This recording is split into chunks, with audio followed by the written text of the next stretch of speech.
அதே நேரத்தில் இந்த பள்ளிவாசலை அடுத்தவர்களுக்கு தாரை வார்க்க முடியுமா என்றால் அந்த உரிமையை அல்லாஹ் தஆலா உலகத்தில் எந்த முஃமினுக்கும் கொடுக்கவில்லை.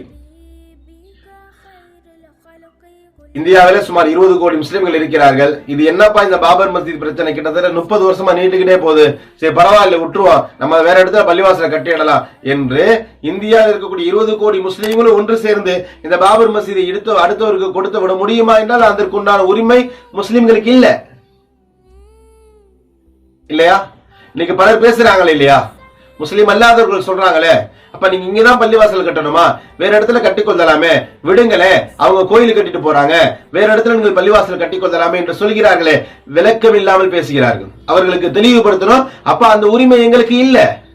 என்னுடைய வீடு, என்னுடைய காலேஜ், என்னுடைய உரிமையில இருக்கு, என்னுடைய சொந்தத்துல, என்னுடைய கட்டுப்பாட்டில இருக்கக்கூடிய ஒரு இடத்தை நான் யாருக்கும் அன்பளிப்பாக கொடுக்கலாம், யாருக்கும் தாரை வார்த்து கொடுக்கலாம், யாருக்கும் இனாமாக கொடுக்கலாம் அல்லது விற்பனை செய்யலாம். ஆனா பள்ளிவாசல் என்பது எங்களுடையது அல்ல.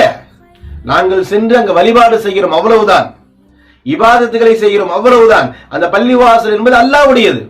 அல்லாஹ்வுடைய வீட்டை விற்பனை செய்யக்கூடிய உரிமை உலகத்தில் எந்த முஸ்லிமுக்கும் இல்லை. இப்ப 20 கோடி முஸ்லிம்கள் ஒன்று சேர்ந்து வந்து அப்ப இந்த பள்ளிவாசலை நீங்க எடுத்துக்கொள்ளுங்க, இங்க நீங்க கோயிலை கட்டிக்கொள்ளுங்க, வேற இடத்துல நாங்கள் பள்ளிவாசல் கட்டிக்கொள்ளலாம் என்று சொல்வதற்குண்டான உரிமை எங்களுக்கு இல்ல. இதை நம்ம தெளிவுபடுத்தணும். முஸ்லிம் அல்லாதவர்கள் பேசுகிறார்கள் என்றால் முஸ்லிம்களே பேசுகிறார்கள். இன்னுமா அந்த பள்ளிவாசலுக்கு போராடணும், அதான் இடிச்சுட்டாங்களே, தீர்ப்பு வந்துடுச்சு, கோயிலை கட்ட போறாங்களே, நமக்கு தான் இடம் கொடுத்திருக்கிறாங்களே, அங்க போய் பள்ளிவாசல் கட்டிக்கொள்ளலாமே என்று பேசுவதெல்லாம் அல்லாஹ் பாதுகாக்க வேண்டும். நம்முடைய ஈமான் சந்தேகத்திற்குரியது. இது போன்று யாராவது பேசுகிறார்கள்